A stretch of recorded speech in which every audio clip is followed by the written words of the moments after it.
এই অবারিত সবুজের প্রান্ত ছুঁয়ে নির্ভয়ে নীলাকাশ রয়েছে নুয়ে। বিখ্যাত এই গানের কথাগুলো যদি বাস্তবে কেউ দেখতে চায় তার অবশ্যই এরকম একটি জায়গায় আসা উচিত। অবস্থান করছি ডোমার উপজেলাধীন উত্তর গোমনাতি ফরেস্টের এই জায়গাটিতে। সাম্প্রতিক সময়ে এখানে নির্মাণ করা হয়েছে এই কাঠের সেতুটি, যেটা দুই পারের মানুষকে যাওয়া আসার জন্য এক দ্বার উন্মোচন করে দিয়েছে। ঠিক যে জায়গাটিতে আমরা অবস্থান করছি সেখান থেকে 300-350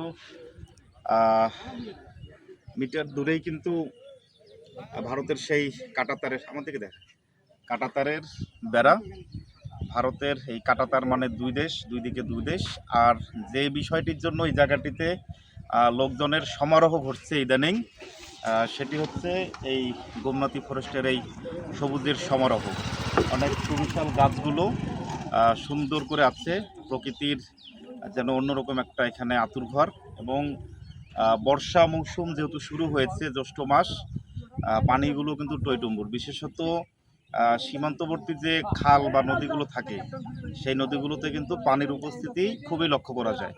তো গধূলি বেলা কিছুক্ষণ পরেই সূর্য অস্তমিত হবে, তার আগ মুহূর্তে আমরা এখানে আছি। সাথে ছোট ভাই হুসাইন, শেখ সাদি, সুজা ক্যামেরা ধারণ করছে ভিডিওটি, এবং আরও আছে আমাদের অলিউল্লাহ। আমরা এই চারজন একটা ঝুটিকা সফরে বের হয়েছি। উত্তর থেকে দক্ষিণ দিকে নদীটি প্রবাহিত হচ্ছে এবং কালো কচকচে কালো পানি, কালচে পানি। যদিও গোসল করার ইচ্ছা ছিল না, কিন্তু এই পানিতে আসলে ওইভাবে হবে না, সময় নিয়ে আসতে হবে।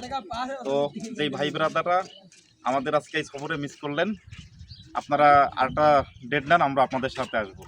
Miss you.